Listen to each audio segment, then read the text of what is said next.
हरिओम हरिओम नारायण हरिओम जय श्री कृष्ण महाराज, जय श्री कृष्ण। जय श्री कृष्ण। जी जी हरिओम हरिओम।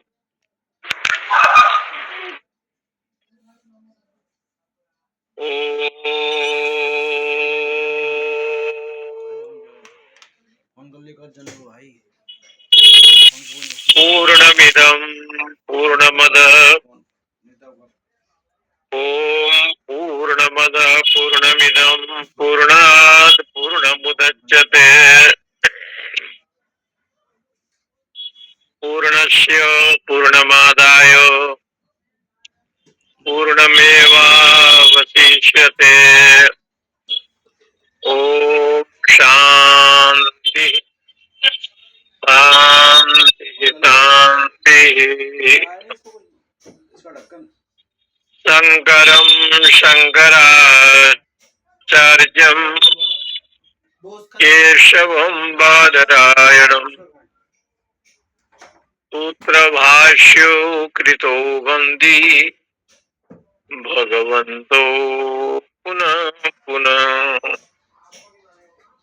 ईश्वरो गुरुरात्मेति मूर्तिभेद विभागिने व्योमवद्व्याप्तदेहाय दक्षिणामूर्तये नमः। ओम शांति शांति शांति। श्री राम जय राम जय जय राम। श्री राम जय राम जय जय राम। श्री राम जय राम जय जय राम। श्री राम जय राम जय जय राम। श्री राम जय राम जय जय राम। श्री राम जय राम जय जय राम। श्री राम जय राम जय जय राम। श्री राम जय राम जय जय राम। श्री राम जय राम जय जय राम। श्री राम जय राम जय जय राम। अंधम तम प्रविशन्ति ये अविद्यामुपासते ततो भूयैव ते तमो यौ विद्यायां रताः। ईशावास्य उपनिषद वाजसने संहिता के अंतर्गत 40वां अध्याय शुक्ल यजुर्वेद का जो पढ़ा गया है उसको ईशावास्य उपनिषद कहते हैं। यहाँ पर ये प्रसंग ये था कि जो निष्काम पुरुष होते हैं जिनमें साधना करते करते या अनेक जन्म जन्मांतर के यज्ञ दान तपस्या से अंतःकरण शुद्ध हो गया, मैंने विषयाकार वृत्ति को हटा दिया है, उसके चित्त में भगवताकार वृत्ति हुआ है। वो केवल अपने इष्ट देव का, जिसका भी, जैसे ब्रह्म का जो मूल नाम है वो तो ओम है, प्रणव है, या ओंकार के रूप में जो आत्मा का आमदम मोक्षदम चैव ओंकाराय नमो नमः। ओंकारस्य अथस्य शब्दस्य द्वावेतो ब्रह्मण पुरा कंठम भित्वा विनिर्यातो तस्मान मांगलिका बुभौ। तो जो प्रणव का जो जप करते हैं, यानी ओम के जो लक्ष्य वृत्ति में ओंकार जो ब्रह्मवाचक है, उसमें जो हमेशा समाहित चित्त रहते हैं, ऐसे जो विषयाकार वृत्ति को हटा करके वेदांत में जो ब्रह्माकार वृत्ति कहते हैं, और योग दर्शन में इसको सत्वापत्ति कहते हैं। शुभेच्छा तनुमानसा विचारणा, ज्ञान की भूमिका 7 है योग वासिष्ठ के अनुसार, और चौथा जो भूमिका है वो सत्वापत्ति, माने अंतःकरण की, अंतःकरण में पूर्ण रूप से विषय का नहीं होना, विषय का अभाव। ज्ञानी में भी शब्द स्पर्श रूप रस गंध होते हैं, शब्द को सुनता है विवेकी पुरुष, स्पर्श भी करता है कोई वस्तु को, रूप को देखता भी है, रस का चाहे दूब रस हो, आम रस हो, तुलसी रस हो, बेल रस हो, कोई कोई रस का लेता है, ये वो जीवा को स्वादिष्ट बनाने के लिए नहीं लेता, इतना अंतर। और नासिका है तो गंध को भी ग्रहण करता है, लेकिन वो लोग क्या है, इंद्रियों में आकर्षित नहीं होते। ऐसे जो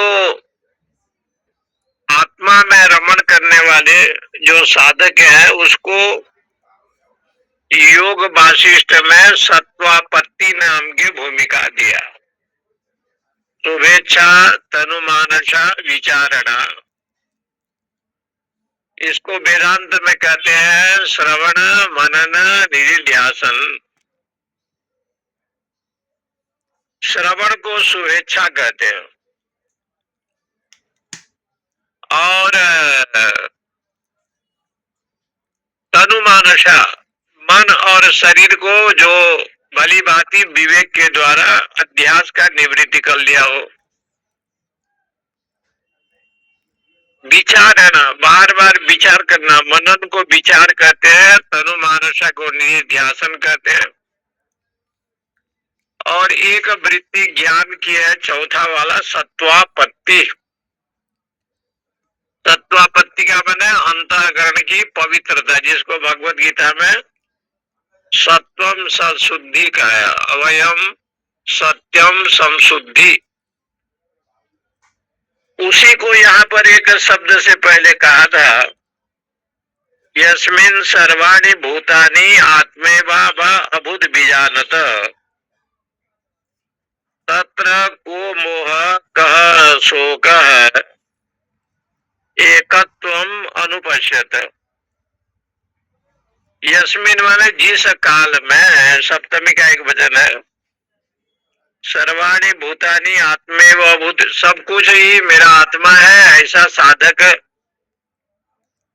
योग ध्यान के द्वारा जानता है, तो उसके लिए मोह और सुख नहीं होता। ये जो मंत्र आया है, इसमें साध्य और साधन के जो भेद है उसको बताया।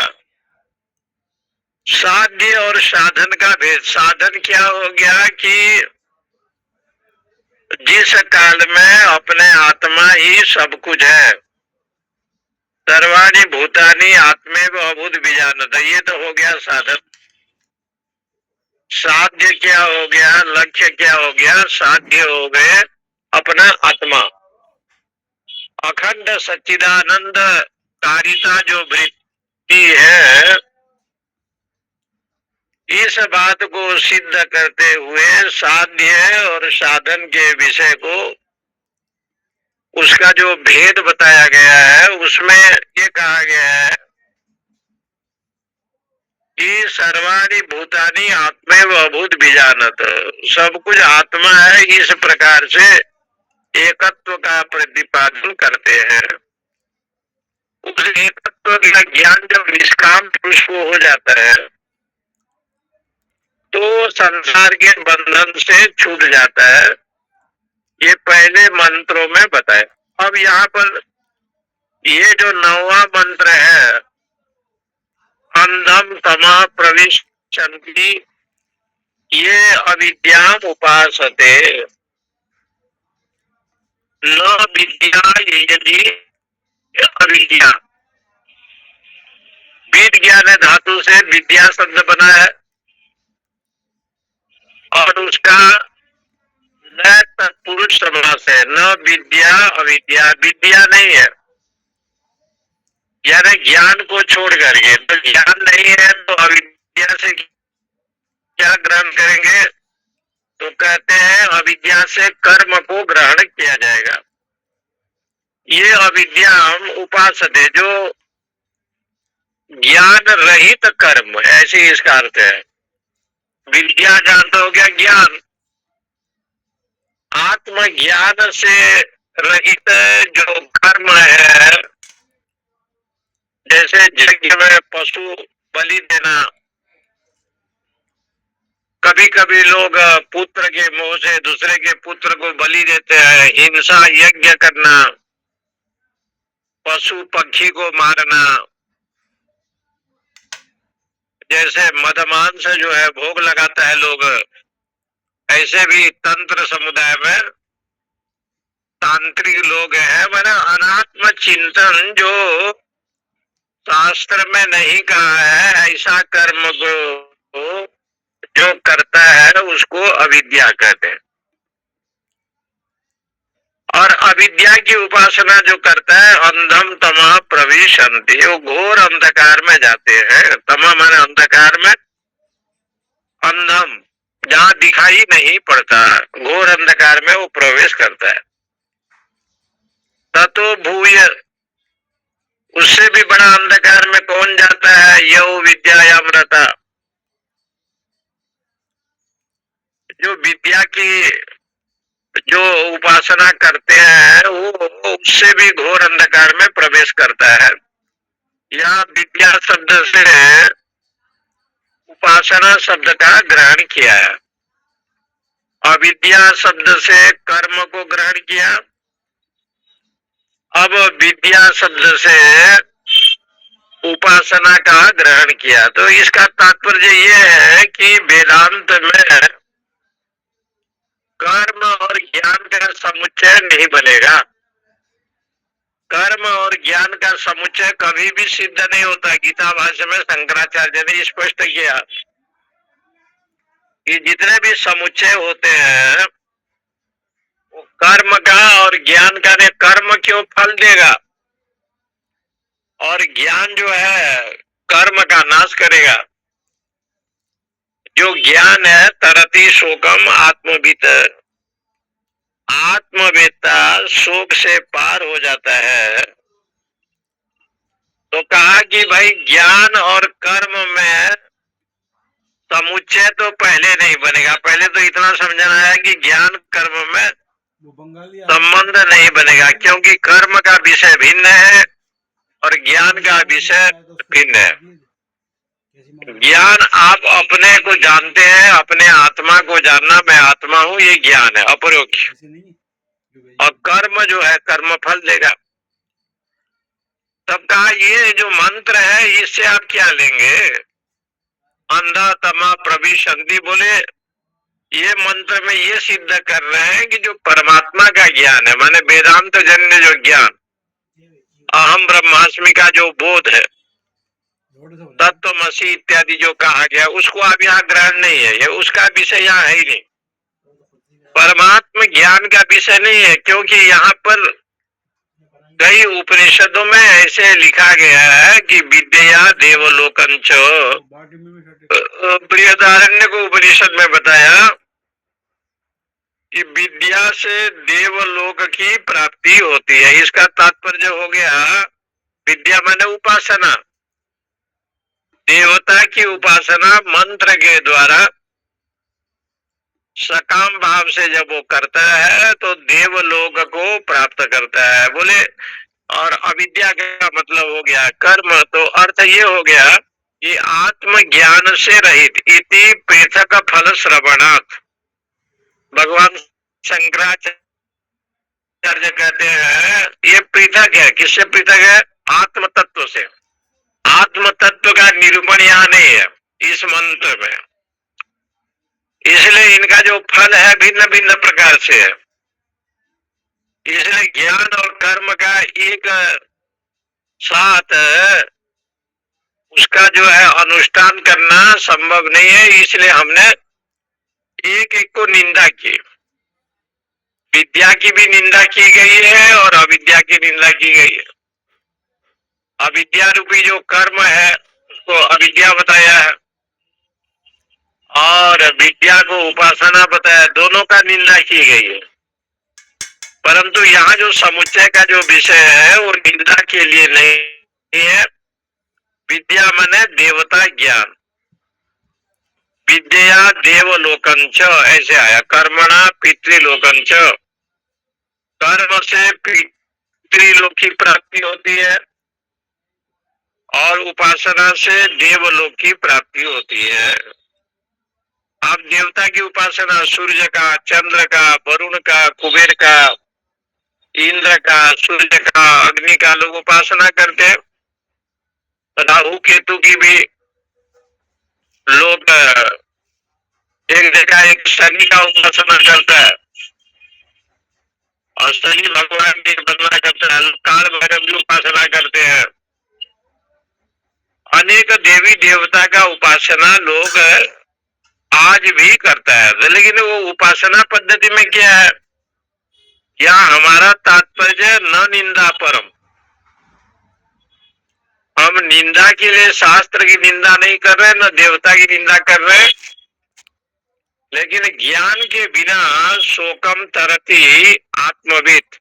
आत्मवेत्ता शोक से पार हो जाएगा। यदि हम ज्ञान कर्म को और उपासना से ही मोक्ष प्राप्ति संभव है ये सिद्ध होता तो तरति शोकम आत्मविद, ये वेदांत वाक्य जो है ना मिथ्या हो जाता। ये वेदांत वाक्य कहता है ये आत्मवेत्ता ही शोक से पार हो जाता है। यहाँ तो ये नहीं कहा कि कर्म वेत्ता उपासना वेत्ता शोक से पार हो जाता है, क्योंकि कर्म का और उपासना का कोई समुच्चय नहीं बनेगा ना। कर्म और उपासना का समुच्चय नहीं, ये कर्म और ज्ञान का कोई समुच्चय नहीं है। उपासना को छोड़ करके कर्म उपासना का तो समुच्चय बनेगा, संबंध बन सकता है। इसलिए कहते हैं विद्या तदा आरोहंती, विद्या देवलोकस्य। विद्या से जो है आप देवलोक की प्राप्ति करेंगे। लेकिन देवलोक में जाएंगे तो किस मार्ग में जाएगा? वो दक्षिण मार्ग में जाएगा कि उत्तरायण में जाएगा? तो कहते हैं कि जो दक्षिण मार्ग में जो जाते हैं ना वो देवलोक नहीं जाते। जो लोग दक्षिणायन में जाते हैं वो देवलोक नहीं जाते। देवलोक जाने के लिए उत्तरायण मार्ग को चयन करना पड़ेगा। तत्र प्रयान्ति, गीता जी में आया है, उत्तरायण काल में ही देवलोक में आप जा सकते हैं। जैसे भीष्म पितामह, उत्तरायण का समय आया, माघ शुक्ल पक्ष आया तो पितामह जी ने अपने शरीर को छोड़ा, क्योंकि उत्तरायण काल में ही जहाँ दक्षिणायन और उत्तरायण दो एक वर्ष को लेकर के 2 संवत्सर माना गया है। तत्र प्रयान्ति देवलोक यदि जाना है तो उत्तरायण होकर के जाएगा, दक्षिण मार्ग के द्वारा वो नहीं जाता। ऐसे शास्त्र का विधान है। इसका मतलब क्या है कि वो चंद्रलोक होकर के अच्छा वो धीरे धीरे जो है ना पहुंचेगा। इसका मतलब है कि पितृलोक जाएगा, चंद्रलोक जाएगा, अन्य लोक में वो जा सकता है, अश्विनी लोक जाएगा, पितरों में जो वसु लोग हैं वहां जाएगा। माने जितने देवता हैं 33 कोटि देवता, उनके विषय में भिन्न भिन्न ये अर्चना है। जैसे ब्रह्मा जी के यहाँ जाएंगे तो ब्रह्म संबंधी जो उपासना, विष्णु लोक में जाएंगे, कैलाश में जाएंगे। लेकिन मर गया कि माँ का जो लोग कर्म करते हैं वो किस लोक में जाएंगे? तो कहा कर्मणा पितृलोक। किसका जो कर्म करता है, कौन कर्म करता है? सकाम कर्म। खंडोली का था। जो कर्म वो करता है वो पितृलोक में जाएगा। पितृलोक का मतलब अर्जवा में जाएगा, सूर्य लोक में जाएगा। सूर्य के एक नाम है अर्जमा, अर्जमा को पितृलोक कहते हैं, उस लोक तक हो जाएगा। परंतु पुण्य क्षीणे है, क्षीणे पुण्य मर्तलोकम विसंति, ये दोष उसमें आएगा। मामा का लगा पुण्य के क्षीण हो जाने से, जैसे यज्ञ किया वो भी कर्म है, एक्सीडेंट हुआ इसका मर गया दान दिया वो भी कर्म है। सकाम कर्म जितने होते हैं जो कामना को लेकर के, जो खत्म हुआ लड़का शुद्ध सात्विक कर्म जो होता है वो कर्म जब भगवत अर्पण बुद्धिया से करेगा और रहता था और वो कर्म जब अकर्म बन जाएगा, माने निष्काम बन जाएगा। जैसे मक्का को आपने लाए और भूने नहीं और भूमि में दिया कैसे खत्म हो गया तो मक्का जो है ना, मक्का ही उग जाता है। लेकिन आग में जला करके जब आप लाएंगे तो मक्का फिर भूमि में जो है ना उगता नहीं है, क्योंकि उसका जो उगने की शक्ति है वो आग में ही समापन हो गया। मक्का ही जो लोग खेतीबाड़ी करते हैं, मक्का को पशुओं को देते हैं। इसी प्रकार से ये शरीर में जो वासना है या शरीर संबंधी जो मन है, अंतःकरण है, ज्ञान रूपी अग्नि से जब इसको जला करके, इसको जो वासना इनका जब जल जाएगा तो संसार में रहने पर भी ये बंधन का हेतु नहीं बनेगा, वहां बंधन का कारण नहीं बनेगा। इसलिए यहाँ कहते हैं कि कर्म से तो पितृलोक जाएगा, यज्ञ करेगा, दान करेगा, कुआं बनाएगा, तालाब बनाएगा, विद्यालय, ये जितने सकाम कर्म।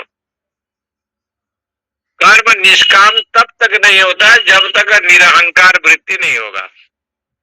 और जब व्यक्ति कर्म करता है तो अहंकारी होता है, माने अहंकार से युक्त होता है जो कर्म करते हैं। देखते हैं कुंभ मेला में लोग भंडारा करते हैं तो एक एक भंडारा में कम से कम 40 लाख तक खर्चा हो जाता है। बड़े बड़े भंडारा में बहुत महात्मा रहते हैं, 40-50 लाख रुपया आराम से दान दक्षिणा में भोजन पानी में जाता। छोटी सी भंडारा करेंगे तब भी 20 लाख लेकर के, आज के जमाने में प्रयागराज में देखा इतना करते हैं। और गुरु शरणानंद जी जैसे महात्मा, अवधेशानंद जी जैसे लोग करे तो फिर तो कहना क्या है, 50 से भी ऊपर चला जाता है। तो कहने का तात्पर्य है जो दाता लोग दान देता है वो यदि इस भाव से दान करे कि ये सब भगवान की कृपा से मिला है तो तब तो निरहंकार वृत्ति बना। और अहंकार यदि हो जाए, इसलिए यज्ञ करने पर भी अहंकार होता है। शास्त्र कहता है बहुत यज्ञ करता है, बलि को अहंकार हो गया। और अहंकार का नाश करने के लिए भगवान ने उनके माथे पर अपने चरण को रखा, तब बलि का अहंकार नाश हुआ। बैलोचन को अहंकार हो गया, ब्रह्मा जी के पास गया विरोचन आत्मज्ञान के लिए, तो ब्रह्मा जी ने उनको दर्पण दिखाया, बोला यही आत्मा है। अरे कुछ आए तो अपने प्रतिबिंब को देख करके बैरोचन मान गए कि आत्म तत्व ये है। इंद्र ने बोलो 32,000 वर्ष तक ब्रह्मचर्य व्रत पूर्वक सेवा की तो आत्म तत्व मिला। लेकिन बैरोचन अपने प्रतिबिंब को दर्पण में देख करके उसको ये ज्ञान हुआ कि यही आत्मा है। इसलिए यहाँ पर ये कहते हैं जो कर्म है, जैसे आप गरुड़ पुराण सुनते हैं, किसी के मरने के बाद लोग कहते हैं कि उनका आत्मा 15 दिन तक भटकता रहता है, घर में घूमता रहता है। इसलिए शास्त्रों में बताया गया है कि कर्मणा, कर्म से, ये जो वृंदावन में एक स्वामी जी हुए हैं हरिदास, जिन्होंने बांके बिहारी जी भगवान को प्राकट्य किया, गोस्वामी हरिदास जी महाराज निधि वन में रहते थे। उनके विषय में कथा ऐसी आती है कि रोज 3 लाख जो है ना मंत्र का जप करते थे। हरे राम राम राम हरे हरे, हरे कृष्ण कृष्ण कृष्ण हरे हरे। 3 लाख मंत्र का जप करते थे डेली। तब किससे बातचीत करते थे? तो कहते हैं लोगों ने एक वेश्या को भेजा, वेश्या गई वहां, हरिदास जी से बातचीत करना चाहती थी, लेकिन गोस्वामी हरिदास जी मंत्र जप करते थे। देखते देखते 3 दिन हो गया, बातचीत नहीं हुआ। गोस्वामी जी ने, हरिदास जी महाराज देखा कि एक देवी आई है। 25 बई से आए हैं रील से। जब थोड़ा समय मिला पूछा कि बताओ क्यों आए? बोले आपके पास आए तो कहा कि 3 लाख मंत्र मेरा नित्य जप होता है, अनुष्ठान अर्चना। वहाँ जा दिखा रहा था। तो उस जप के प्रभाव से उस वेश्या का चित्त वृत्ति 3 दिन में ऐसे बन गई कि उसके जीवन में श्रद्धा भक्ति का जन्म हो गया और क्षमा मांगी। क्योंकि नित्य जो है इस महामंत्र हरे राम हरे कृष्ण का ये जप करते थे। महामंत्र सोई जपत महेशु, तो महादेव भी जप करते राम राम। इसलिए यहाँ पर कहते हैं कि ऐसे जो विषय होता है वहां पर अहंकार नहीं बनेगा। और सकाम भाव से कामना को लेकर के यज्ञ भी करे, दान भी करे, अथवा तप करे, मौसम ठंडा या किसी प्रकार से मनोकामना हो, तो वहाँ अहंकार वृत्ति बनता है, अहंकार वृत्ति बनता है। और जब अहंकार वृत्ति बनेगा तो वो तो फिर आत्मज्ञान के अधिकारी होगा नहीं। उसके लिए विधान किया कि यज्ञ तो किया है, दान भी किया है, भोजन भी दिया है, अन्न क्षेत्र भी चलाया है,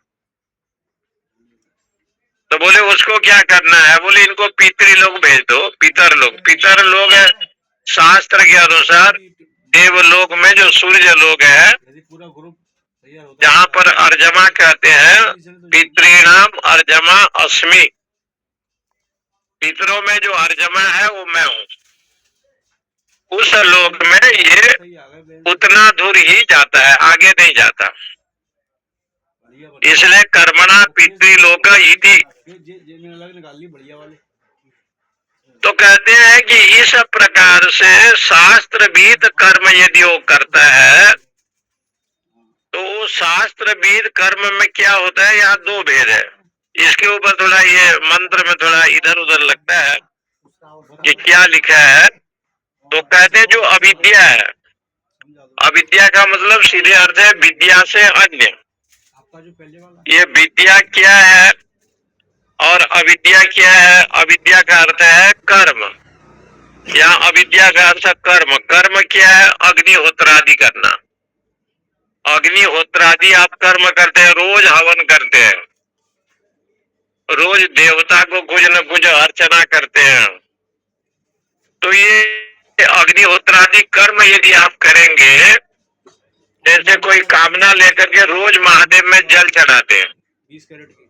कामना है आपका, कोई ना कोई कामना, पुत्र में भूयात, पुत्र मेरा बढ़िया रहे। 50 जो दिए थे ना, उपनिषद में कहा जाया में सियाद, मेरी पत्नी बहुत सुंदर हो, ऐसे भी बताया है कि मेरे घर में मेरी धर्म पत्नी बहुत सुंदर हो, जाया में सियाद, पुत्र में भूयात, पुत्र भी हो, मेरे घर में पुत्र परिवार धन संपदा सब कुछ अति सुंदर हो। इसके लिए कौन सी आपको उपासना करनी है? आप बहुत सुंदरी बनना चाहते हैं तो उर्वशी की उपासना करो, बहुत ज्ञानी बनना चाहते हैं तो महादेव जी की उपासना करो, बहुत प्रकार से धन चाहते हैं तो वरुण का कुबेर का उपासना करो। जितने देवता है श्रीमद् भागवत के द्वितीय स्कंद के द्वितीय अध्याय, श्रीमद् भागवत के द्वितीय स्कंद में या प्रथम स्कंद की हो सकता है, ध्यान नहीं आ रहा है, प्रथम स्कंद या द्वितीय स्कंद के द्वितीय अध्याय में ये निरूपण है। भगवान सुखदेव जी ने कहा कि आपको क्या चाहिए, जो आपको चाहिए देवताओं से वरदान ले लें।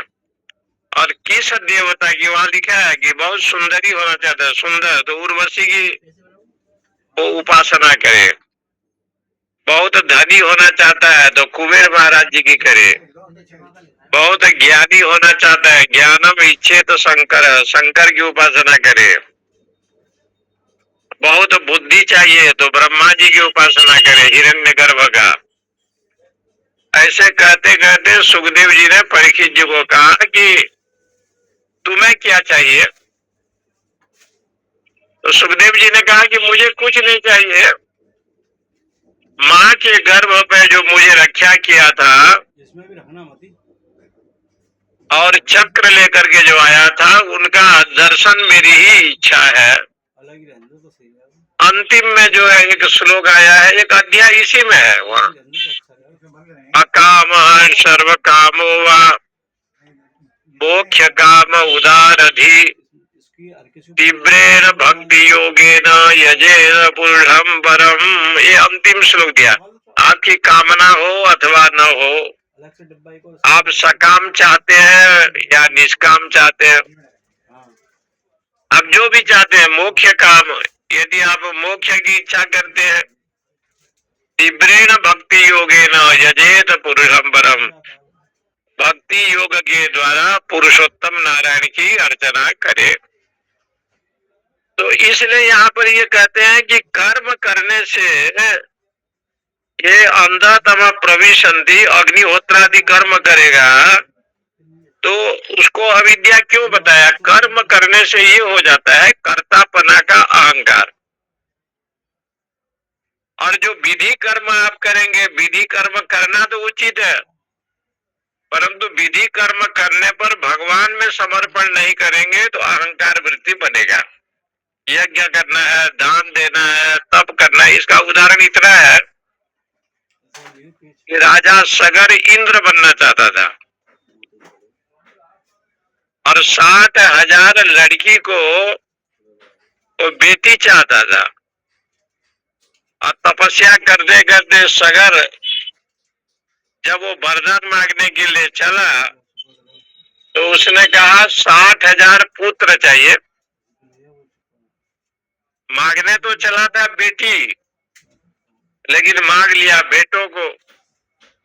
ब्रह्मा जी ने वरदान दिया और सगर राजा के 60,000 लड़की के बदले, क्योंकि लड़की यदि उसके पास हो जाए तो कन्यादान करेगा और कन्यादान के पुण्य से वो स्वर्ग में इंद्र बनेगा। ये कामना के चलते सगर के घर में जो है ना 60,000 बेटे हो गए। देखिए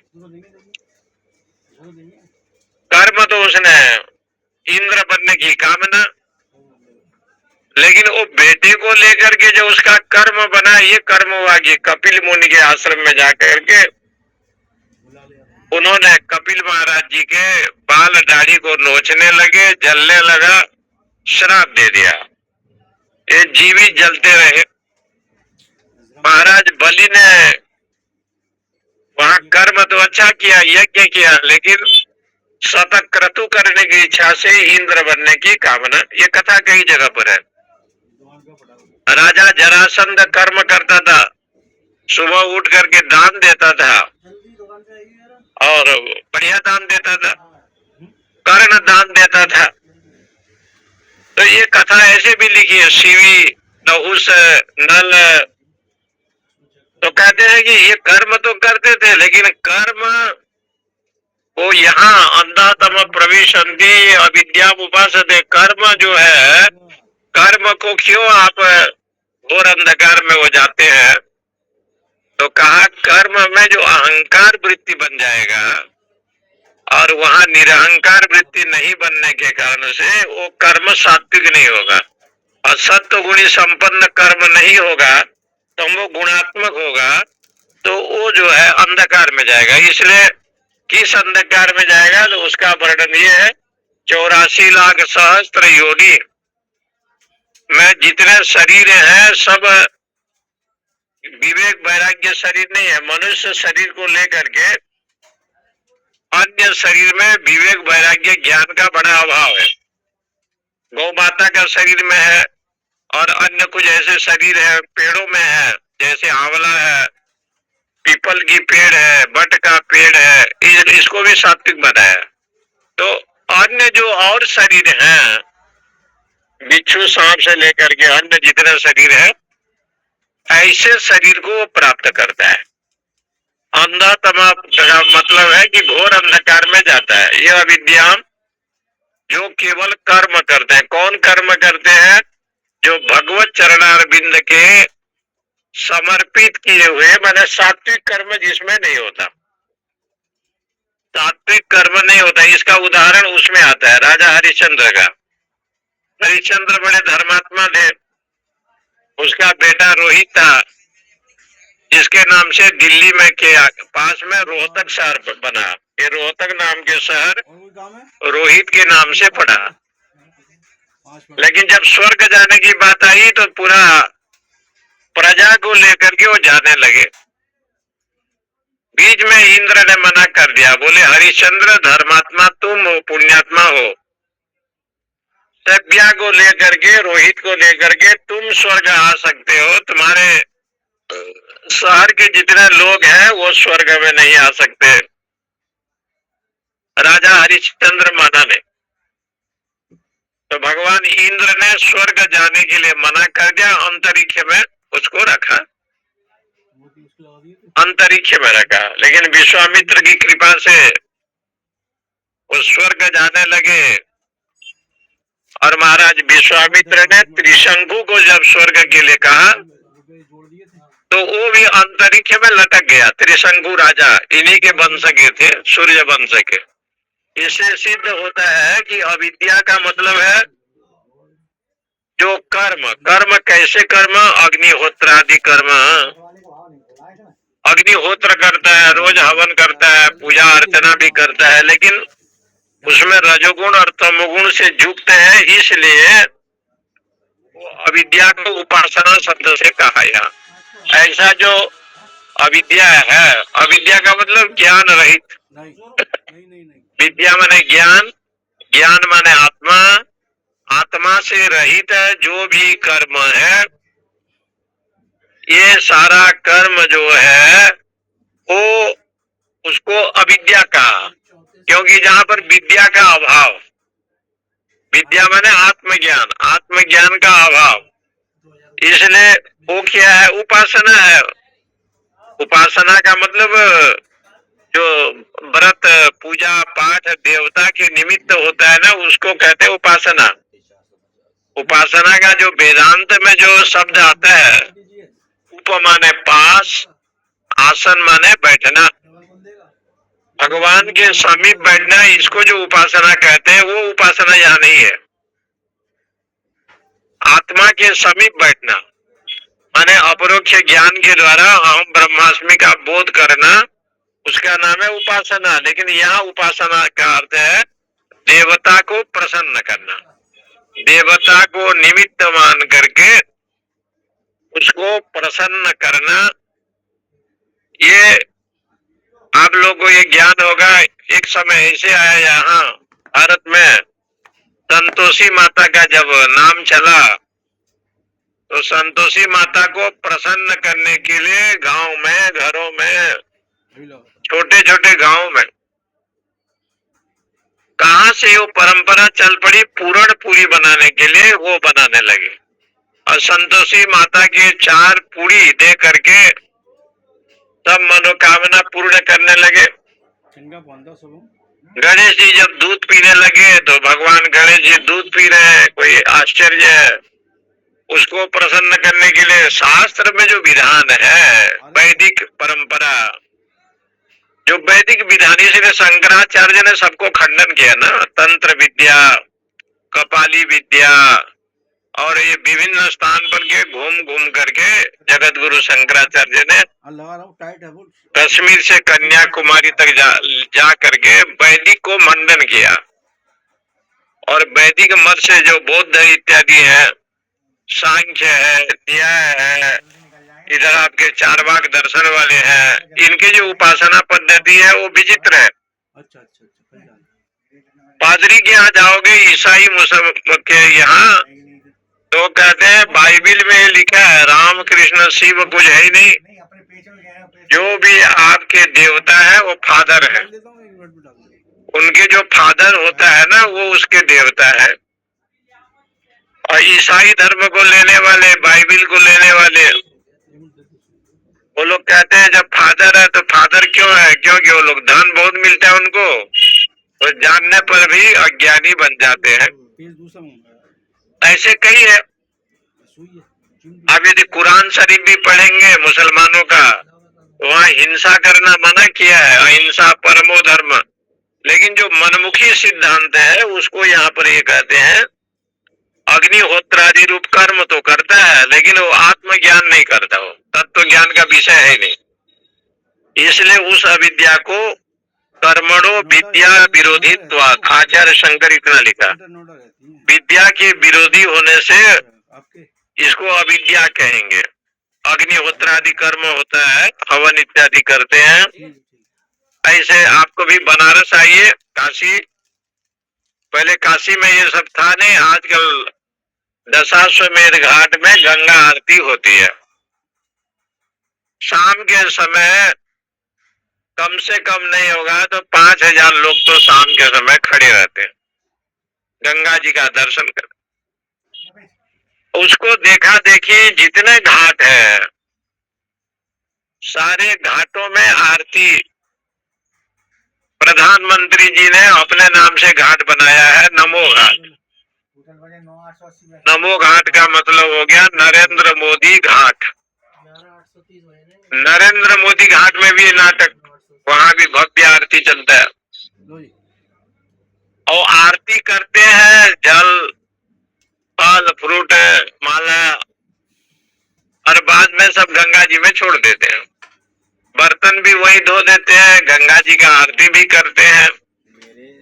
गंगा जी का आरती तो अति उत्तम है, लेकिन वो व्यवहार को आप देखेंगे तो सोचेंगे एक बार कि ये लोग आरती कर रहे हैं कि नाटक कर रहे हैं। तो इसी प्रकार से ताम अविद्याम अग्निहोत्रादि लक्षणाम एवं, ये जो अग्निहोत्रादि कर्म करते हैं अविद्या को इसलिए उपासना कहा, क्योंकि आत्मज्ञान से रहित है।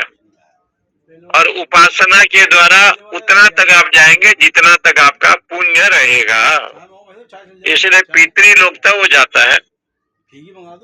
लेकिन जिसको आप कहते हैं विद्या, वो तो उपासना है। विद्या जो है, विद्या को कर्म कहा गया ना, कर्म विद्या। कर्म और आत्मा तत्व का समुच्चय नहीं है शास्त्र के अनुसार। इसलिए भगवान ने 2 निष्ठा बताया, लोकेस्मिन् द्विविधा निष्ठा पुरा प्रोक्ता मया नघ, ज्ञान योगेन सांख्यानम कर्म योगेन योगिन। कर्म योगी के लिए एक कर्म निष्ठा और ज्ञानी के लिए ज्ञान निष्ठा। 2 निष्ठा बताने का मतलब ये हुआ गीता जी में कि कर्म और ज्ञान का एक साथ समुच्चय नहीं है, एक साथ उनका समुच्चय नहीं है। इसलिए जो कर्म करता है, कर्म सत्वगुणी भी बनेगा, रजोगुणी भी बनेगा, तमोगुणी भी बनेगा। तस्मात् छात्रम प्रमाणम ते कार्य कार्य व्यवस्थित हो। वैदिक प्रक्रिया में कोई कर्म होगा तो सत्वगुणी होगा, लेकिन रजोगुणी भी होता है, तमोगुणी भी होता है। आप कभी बंगालियों के यहाँ जाइए, मैं तो कई बार प्रवचन करने गया इनके यहाँ, रामकृष्ण परमहंस के आश्रमों में, मिशन में गया, तो छोटे छोटे जो मछली होते हैं ना, उनके सब्जी के बिना वो लोग भोजन नहीं करते। कहते हैं महाराज हमारे यहाँ चलता है, ये जो मछली है जो खाते हैं लोग, वो भोग लगाते हैं और उसको खाते हैं। केवल मिशन वाले नहीं खाते, अन्य भी ऐसे संस्था है जहाँ लोग मांस मछली का भोग लगाते हैं। आप कामाख्या जाएंगे गुवाहाटी माता जी के मंदिर में, तो वहाँ जो बकरा इत्यादि जो बलि चढ़ते हैं, सारे मांस को वही लोग खाते। बोले ये प्रसाद है, खाते तो वो लोग हैं, पूजा भी करेंगे, खाना भी खाएंगे। तो शास्त्र में जो चिंतन की गई है, जहाँ तमोगुण विषय रहेगा, रजोगुण रहेगा, वो ऐसे कर्म वो आत्मज्ञान के सहयोगी नहीं होगा ना, आत्मज्ञान से अलग हो जाएगा। इसलिए कर्म में जो फल होता है, आत्मज्ञान में फल नहीं होता। इसलिए दोनों का विरोधी भाव है, समुच्चय नहीं है। इसलिए यहाँ पर विद्या को कर्म शब्द से कहा। तस्मात् अंधकात्म तमस्सो भूय, इसलिए कहते हैं कि घोर अंधकार में जाता है। ऐसे ऐसे नरक की बात आई है जहाँ पर कोई प्रकाश नहीं है।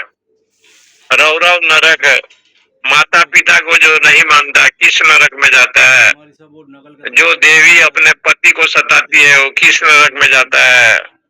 ऐसे करके बहुत लिखा है। जो गोमांस खाते हैं, मद मदिरा का पान करते हैं, ये नरक की बात जितना आया है ना, मार्कंडेय पुराण में वर्णित है। गरुड़ पुराण में तो लिखा है, लेकिन विशेष करके मार्कंडेय पुराण में ऐसे ऐसे नरक की कथा है कि जो घोर अंधकार है, दिखाई नहीं पड़ेगा, और वो घोर अंधकार में जाता है। इसका मतलब नरक क्या है? बोले आत्मज्ञान से रहित जितने भी कर्म होगा ना, वो सब नरक के द्वार है। जहाँ गीता जी में भगवान ने कहा 3 ही नरक के द्वार हैं, कामम क्रोधम लोभम त्रयम त्यजेत त्रिविधम नरकस्य इदम द्वारम नाशनम आत्मनः। काम क्रोध लोभ परायण होकर के जो कर्म करता है, उस कर्म करने वाले कहाँ जाते हैं? घोर अंधकार में जाते हैं। मैंने ऐसे ऐसे जोनी में जाएंगे जहाँ थोड़ी सी भी विवेक नहीं रहता, जहाँ सद्बुद्धि नहीं रहता, ज्ञान नहीं रहता, ऐसे ऐसे जोनी में वो पहुंचेगा। 84 लाख सहस्त्र योनि में मनुष्य शरीर को छोड़ करके अन्य जितने भी शरीर हैं, ऐसे ऐसे जोनी हैं जो घोर अंधकार में तमोगुण में रहते हैं, जहाँ पर केवल राग द्वेष ही उसको दिखाई पड़ता है, हिंसा दिखाई पड़ेगा। इसलिए कहते हैं ते बहुतरा एव तमः प्रविशन्ते, घोर अंधकार में चला जाता है। घोर अंधकार में निकृष्ट जोनी में। एक अर्थ तो ये है जो केवल कर्म करता है, आत्मज्ञान को छोड़ करके केवल कर्म करता है, और कर्म के द्वारा जहाँ पर आत्मज्ञान भी नहीं है, भगवत भक्ति भी नहीं है, तत्व ज्ञान भी नहीं है। आदित्य चत्वार वेदान भवन्ति मूर्खा, ऐसे इसके ऊपर लिखा है। चारों वेदों को पढ़ा है लेकिन मूर्ख है। आदित्य चत्वार वेदान भवन्ति मूर्खा, चारों वेद पढ़ा है विद्यालय में, और सारे वेद को कंठस्थ किया है, प्रोफेसर है। बोले उसके जैसे मूर्ख तो संसार में कोई है नहीं। तो कहा मूर्ख क्यों है? तो कहा यथा दर्वी पाक रसम यथा, जैसे बहुत बड़ा बर्तन हो और आपको गोभी परवल की सब्जी बनाना हो, मटर पनीर का बनाए, और वो बर्तन को आपने पूछा कि नमक लगा है कि मिर्चा है, तो बर्तन को भी ज्ञान नहीं है, और जो जो आप उसको इधर उधर करते हैं सब्जी को, उसको भी ज्ञान नहीं है कि इसमें नमक है कि नहीं। दर्वी पाकम, दर्वी माने बर्तन, जैसे वो दर्वी को कुछ ज्ञान ही नहीं है कि इसमें नमक है कि नहीं है, हल्दी है कि नहीं है। ऐसे पढ़ा तो चारों वेदों को, और चारों भी, इसलिए तो आप मंडन मिश्र को देखिए, कर्म को सत्य मानने वाला मंडन मिश्र द्वैतवादी, शंकराचार्य भगवान ने उनको हराया नहीं। प्रमाण ये था कि जिनके माला गले में है वो माला कुमला जाएगा तो समझ लो हार जाएगा। और ये शर्त मंडन मिश्र की पत्नी ने ही रखा था, भारती जी ने। और मंडन मिश्र केवल कर्म को ही सत्य मानते थे, ब्रह्म को नहीं। अद्वैत का प्रतिपादन भगवान भाष्यकार करते थे, और वो द्वैत को मानते थे। द्वैत में क्या आएगा? कर्म उपासना, ये द्वैत प्रसंग है। लेकिन वो माला जो है अपने आप महिला हो गया, और इसको देख करके उनकी पत्नी उभय भारती जी ने कहा कि शंकराचार्य अद्वैत का जो है जीत हुआ और द्वैत परास्त हो गया। तो वहां की कथा भी यही है। वहां पर कर्म कांड उपासना कांड दोनों लिया है। शंकर दिग्विजय को कभी आप देखेंगे तो वहां लिखा है कि मंडन मिश्र श्राद्ध कर्म कर रहे थे। उनके श्राद्ध में जैमिनी ऋषि, व्यास मुनि, बड़े बड़े महात्मा आए थे और तर्पण कर रहे थे। और श्राद्ध कर्म करते करते जो मंत्र पढ़ा जाता था, श्राद्ध दिया जाता था, वो तो कर्म था। और साथ में देवता को निमित्त मान करके जो उपासना प्रकरण में जो पढ़ते थे, उस समय भगवान शंकराचार्य वहां प्रकट हुए। शंकराचार्य को देख करके मंडन मिश्र ने कहा, कुतो मुंडी, जिनके बाल दाढ़ी नहीं है, मुंडन कराया है, उसका नाम है मुंडी। कुतो मुंडी, बोले मुंडी तू कहां से आ गया यहाँ? ये सब विषय को देख करके उनके पत्नी जो सरस्वती का देवी था, सरस्वती का रूप था, उभय भारती जी ने कहा इस श्राद्धादि कर्म में सन्यासी को देखने से कल्याण होता है और कल्याण नहीं होता। सत्कर्म में कोई महापुरुष को देखे तो उसमें कल्याण ही कल्याण है। और इस बात का प्रतिपादन शंकर दिग्विजय में आया है कि कर्म कांड और उपासना कांड के प्रतीक जो प्रकांड विद्वान था वो था मंडन मिश्र। और मंडन मिश्र कर्म कांड को ही सब कुछ मानता था, परंतु आत्मज्ञान से रहित था। उसी को ये लिखते हैं, इसलिए कहते हैं कि वो घोर अंधकार में जाता है। अविद्या से भी जो विद्या, जो कर्म की उपासना करता है, वो घोर अंधकार में जाता है। इसका मतलब क्या है? विद्या शब्द का अर्थ है देवता ज्ञान एवं,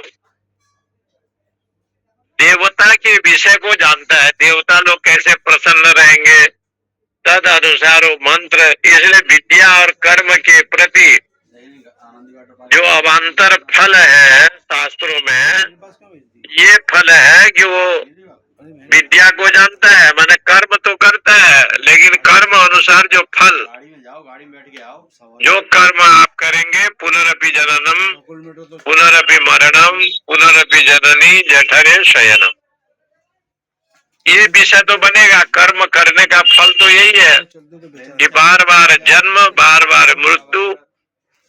इसलिए भगवान शंकराचार्य ने आगे का एक मंत्र बताया, अन्य देवाहुर विद्यया अन्यदाहुर अविद्यया इति सुश्रुम धीराणाम ये नस्तद विजजघिरे।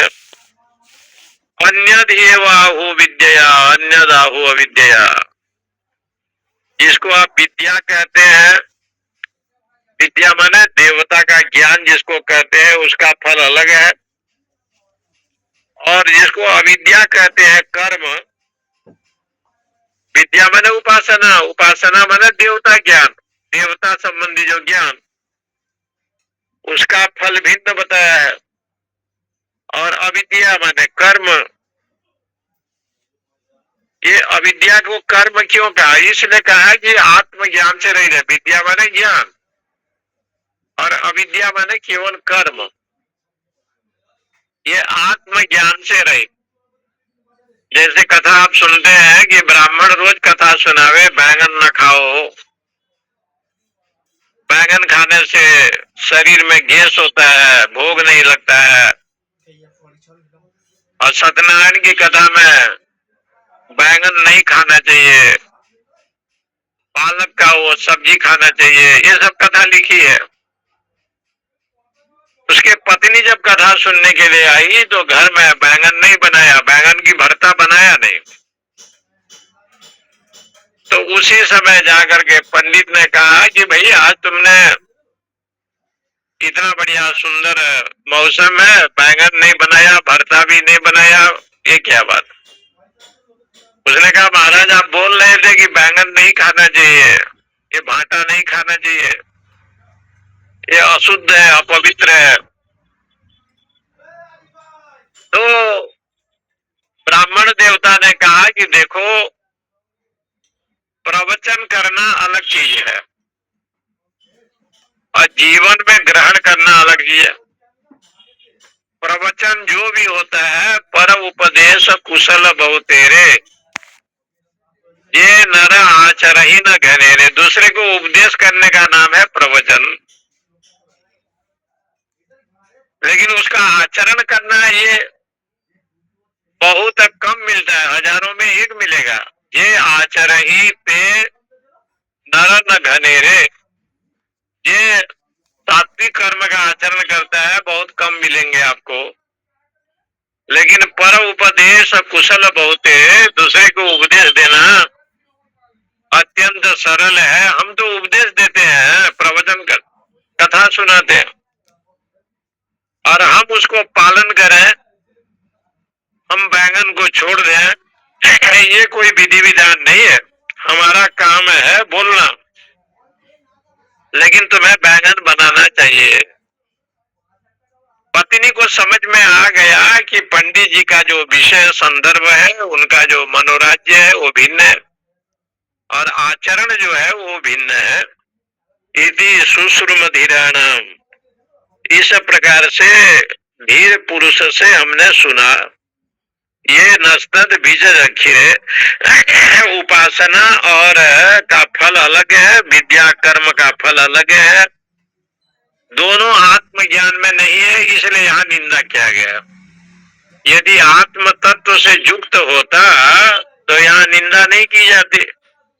ये नस्तद बीज चक्षिरे, इस प्रकार से बीज चक्षिरे वेदांत में बहुत विस्तार पूर्वक बताया है। ओम पूर्णमदः पूर्णमिदं पूर्णात् पूर्णमुदच्यते पूर्णस्य पूर्णमादाय पूर्णमेवावशिष्यते। ओम शांति शांति शांति। हरि ओम हरि ओम। ओम नमो नारायण स्वामी जी। हरि ओम हरि ओम जी। प्रणाम स्वामी जी। जी नमो नारायण स्वामी जी। नमो नारायण। ओम नमो नारायण स्वामी जी। हरि ओम। जय श्री कृष्ण स्वामी। जय श्री कृष्ण। शंकराचार्य भाष्य में भी बहुत लिखा है इसके ऊपर, देख लेंगे ना कि आत्मज्ञान को छोड़ करके जो विषय है, भगवत गीता पीछे- भाष में बहुत ज्यादा है। हाँ, क्योंकि देवता उपासना की भी निंदा किया ना। देवता लोग न मोक्ष प्रदान कर सकते हैं न आत्म तत्व। वो तो जो आप कर्म करेंगे उसका फल देगा वो। देवता खुद ही मुक्त नहीं है। नहीं है, लेकिन वो देवता थोड़े कहेगा कि ये फल ठीक है कि अठीक है। हाँ। जैसे उपासना और पूजा पाठ होगा वैसे वो लोग करेंगे।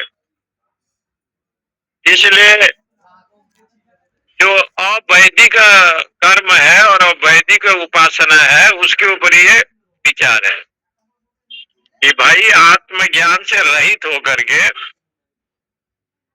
आप जो है उसको आप ग्रहण करो। जो वैदिक वाङ्मय में आत्मज्ञान का विषय आया है, षड संपत्ति इत्यादि, उसको ग्रहण होना चाहिए। ये सब विषय है उसमें। एक जगह स्वामी जी उदाहरण दिया कि जैसे गधे का जो मालिक है वो नहीं चाहता मेरा गधा कभी चला जाए, जो गधे से वो काम लेता है, गधा उसके कपड़े उठाता है, वो करता है। ऐसे देवता जो है ये नहीं चाहते कि मनुष्य जो आत्मज्ञान को प्राप्त कर ले, क्योंकि वो उनके देवता की उपासना करता है, देवता उससे पुष्ट होते हैं, तो वो भी नहीं चाहता कि मनुष्य को आत्मज्ञान हो। वो मेरी उपासना में लगा रहा है ताकि मेरा काम चलता है। उसे हम उदाहरण दिया धोबी का, कि जो भी धोबी गधे को नहीं छोड़ता। हाँ, ये भी है। इसलिए आगे वो मनुष्य को नहीं छोड़ता। बृहदारण्यक उपनिषद में ये इसमें आया है, इसी को यो देवानाम पशु ऐसे करके वो एक 2-4 अध्याय में पशु कहा है उसे। देवता का पशु है ये। तो वहाँ धोबी का उदाहरण दिया, धोबी कभी नहीं चाहता मेरा गधा चला जाए, तो देवता लोग ही चाहते हैं मनुष्य आत्मज्ञान ना प्राप्त कर सके, क्योंकि फिर आत्मज्ञान प्राप्त करे देवता को भी इसकी उपासना करनी पड़ती है। देवता भी आत्मा की उपासना सभी करते हैं। हाँ, वो कहते हैं कि वो भी नहीं चाहते, क्योंकि देवता उस चीज में चाहते नहीं ना, वो तो भोग विलासी। हाँ, भोग विलास जैसे इंद्रियों के देवता हैं, उसी तरह से इंद्रिया भोग विलास में लगी जाए, बस। तो वो उसी चक्कर। इसलिए शंकराचार्य भगवान ने कहा ना, कर्म उपासना का जो है ना साथ में तो मिल जाएंगे, लेकिन ज्ञान का नहीं होगा। ज्ञान का समुच्चय नहीं कर सकते। तो बहुत सुंदर बात। स्वामी जी एक प्रश्न पूछना था मुझे आपसे। स्वामी जी लेफ्ट हो गए। हाँ, पूछो चले गए। अच्छा, हाँ स्वामी जी चले गए, आप ही बता दीजिए। प्रश्न पूछो। ये जो स्वामी जी मतलब बता रहे थे ना आत्मा की गति, तो जैसे 8वें अध्याय में गीता जी में भी आए हैं 2 श्लोक कि शुक्ल और कृष्ण वो लेके, तो उसमें तो कई लोग ऐसा भी वो लेते हैं ना अर्थ के मतलब जब आत्मा का मतलब आदमी को जब ज्ञान हो जाता है तो उसका प्रकाश मतलब होता है शुक्ल, तो उसको मतलब अच्छी गति मिलती है। जो मतलब ज्ञानी का कैसे भी टाइम में मृत्यु हुए मतलब उसके शुक्ल पक्ष और कृष्ण पक्ष से उसका कोई कनेक्शन नहीं है, तो वो पूछना था मुझे थोड़ा। देखो ऐसा है, उपनिषद में दे रखा है कि जैसे मान लो ज्ञानी है और उसको प्रकाश मार्ग से गति होनी है, ठीक है, हाँ। तो उसकी रात्रि में मृत्यु हो जाती है और कृष्ण पक्ष में हो जाती है और दक्षिणायन में हो जाती है, समझ गए? मतलब रात्रि है, कृष्ण पक्ष है, सब अंधकार वाले हैं और दक्षिणायन मार्ग है। तो रात्रि का देवता उसको तब तक अपने पास रखता है जब तक दिन के देवता को सुबह आके उसको सुपुर्द कर देता है, उस जीवात्मा को। फिर उसको दिन का जो देवता है अगर वो कृष्ण पक्ष चल रहा है, अंधेरा वाला पक्ष, तो अपने पास रखता है। जब शुक्ल पक्ष आता है तो शुक्ल पक्ष को हैंड ओवर कर देता है बॉडी को, मतलब जीवात्मा को। कृष्ण पक्ष उसे अपने पास रखता है जब तक दक्षिणायन चल रहा है और उत्तरायण ना हो। जब उत्तरायण आ जाता है तो कृष्ण पक्ष वाला देवता उत्तरायण को दे देता है, तो उत्तरायण से फिर वो सूर्यलोक और आगे गति उसकी हो जाती है, जाता उसी मार्ग से, प्रकाश के मार्ग से। लेकिन चूंकि जैसे भीष्म पिता में थे, दक्षिणायन में उन्होंने कहा प्राण छोड़ूंगा तो मुझे दक्षिणायन में जाके इंतजार करना पड़ेगा जब तक उत्तरायण आएगा, तो पृथ्वी लोक पे इंतजार कर लेता हूँ, क्योंकि मेरे पास तो इच्छा मृत्यु है। तो उसको उतने दिन तक इंतजार करना पड़ता है उस देवता के, उसकी एक परिधि है, उस परिधि में अपने जहां तक उसका रास्ता मतलब मार्ग है, तो वहां वो रुकता जाएगा प्रकाश मार्ग से ही। लोग इसलिए कहते हैं ना उसकी मृत्यु तो कृष्ण पक्ष में हो गई, दक्षिणायन में हो गई, रात्रि में हो गई, तो अंधकार का मार्ग है। तो अंधकार के मार्ग वाला वो देवता जो है उसको अपने पास रख के जैसे ही प्रकाश वाला दिन और शुक्ल पक्ष और उत्तरायण आएगा उनको हैंड ओवर करता जाता जीवात्मा को, और वो फिर अपने रास्ते से उसको उत्तरायण और सूर्यलोक और वहां से फिर वो ब्रह्मलोक पर्यंत जो ज्ञानी है या जिस लोक में भी उसको जाना है वहां तक जाते हैं। दूसरा दक्षिणायन है कि अगर उसकी दिन में मृत्यु हो गई और मान लो शुक्ल पक्ष और उत्तरायण है तो अभी उसकी गति नहीं है। दिन का देवता उसको अपने पास रखेगा, रात्रि वाले देवता को हैंड ओवर कर देगा जीवात्मा। बोलो अब आपका जीवात्मा है तो रात्रि का देवता उसको रखेगा, जब कृष्ण पक्ष आ जाएगा तो उसको देगा, कृष्ण पक्ष वाला दक्षिणा को देगा। अभी चल रहा मानो उत्तरायण 3 महीने है तो 3 महीने तक वो उत्तरायण वो उसको अपने पास रखेगा कृष्ण पक्ष का, कृष्ण पक्ष वाला उत्तरायण में उसको दक्षिणायन में देगा और दक्षिणायन से फिर वो जाएगा पितृलोक, पितृलोक से चंद्रमा होते हुए जिस लोक में गति है वहां जाएगा। तो अपने अपने मार्ग से जाते हैं जो गीता में दे रखा है। तो उसको उपनिषद में जैसे कोई अज्ञानी है जिसे ज्ञान नहीं है और वो उत्तरायण में और दिन के समय में और बिल्कुल सभी कुछ अच्छा है तो वो उसको फिर गति प्राप्त होगी वो वाली अच्छी वाली। वो तीसरा मृत्यु लोक में रहेगा। मतलब 3 गति है ना, या तो देवयान मार्ग से जाएगा शुक्ल पक्ष से, या कृष्ण पक्ष से जाएगा। कृष्ण पक्ष से जाते हैं जो पुण्य काम करते हैं लेकिन सकाम भाव से करते हैं, और शुक्ल पक्ष में जाते हैं निष्काम भाव से करते हैं लेकिन अभी कहीं भोग वासना बची हुई है। तो ज्ञान उन्हें पूरा है लेकिन अभी उनका कहीं ना कहीं थोड़ा सा भोग में प्रवृत्ति है या कहीं थोड़ी सी आसक्ति रहती है परिवार में या शरीर में, तो वो इधर के मार्ग से जाते हैं प्रकाश मार्ग से। ज्ञान पूरा आत्मा के बारे में, उधर अज्ञान ही है पूरी तरह। ना उसने सकाम भाव से पुण्य कर्म करे हैं ना उसने अच्छे काम कुछ करे हैं। तो कर्म गति होती है तो पितृलोक चला जाता, तो पितृलोक जाने के लिए कृष्ण पक्ष और दक्षिणा तो जाना ही पड़ेगा ना उसे। तो वो पूरी तरह अज्ञानी है और पाप कर्म किए हैं तो या तो उतने पाप कर्म के नरक में जाए या मृत्यु लोक में रह जाता। मृत्यु लोक में उसकी जो आगे गति है पशु पक्षी में जाना है, जिसको पशु पक्षी में जाना है या मान लो और किसी योनि में जाना है, वो इन दोनों मार्ग से नहीं जाता। इन दोनों मार्ग से जाने वाला या तो स्वर्ग लोक का जाने वाला सकाम भाव से कर्म करता, पुण्य कर्म करता, लेकिन सकाम भाव से करता है तो पुण्यों के प्रभाव से दक्षिणायन मार्ग पे जाता है, और दूसरा जो ज्ञानी जो है वो देवयान मार्ग से जाता है, और तीसरा जो अज्ञानी है वो ना इन दोनों मार्ग से नहीं जाता। वो यही मृत्यु लोक में जो उसके आगे गति उसको भोगता है, प्रेत बन गया या मान लो किसी और पशु पक्षी योनि में जाना है, तो जहां भी उसकी गति है तो वो तभी निर्धारित होता है जब शरीर से निकलता है।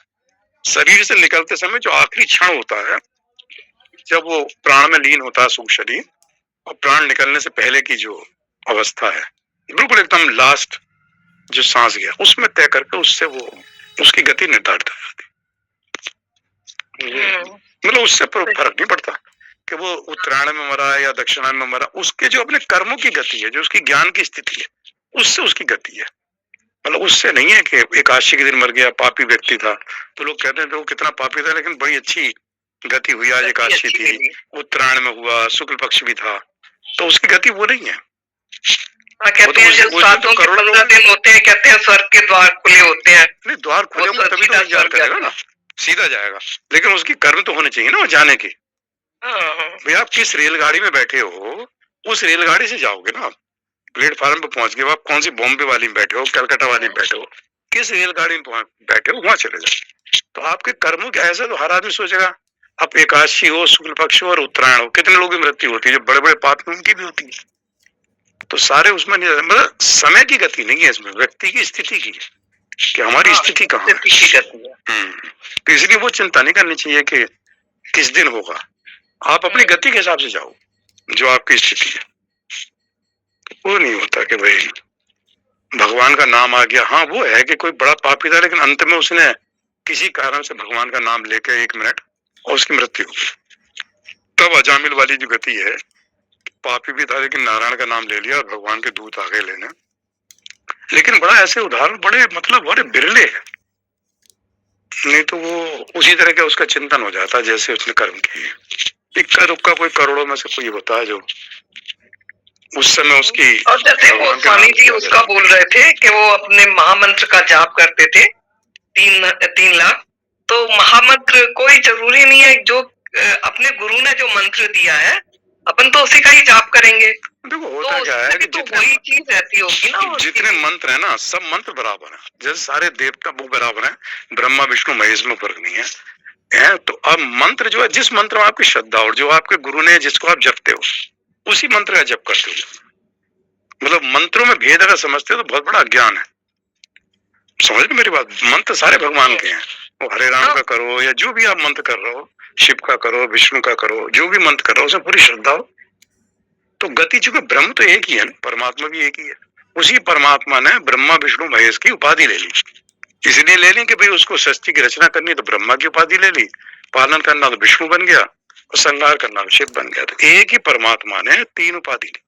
पहले ब्रह्म जो है वो ईश्वर बना माया उपाधि से, और फिर तीन अलग अलग रूपों में बना, उसकी परम शक्ति कहते हैं ब्रह्मा विष्णु महेश। इस सृष्टि के पालन के लिए उसने तीन रूपों में अपने आप को विभक्त कर लिया। पहले ईश्वर बना और फिर तीन रूपों में बना। ये तीन रूप उसकी परम शक्ति है। तो इसलिए चाहे शिव की उपासना करो, चाहे विष्णु की करो, राम की करो, कृष्ण की करो, उपासना एक ही है, एक ही परमात्मा है। तो परमात्मा भेद, इसी को अद्वैत कहा। द्वैत है ही नहीं, मतलब दूसरा है ही नहीं। तो एक ही मंत्र है, एक ही परमात्मा है।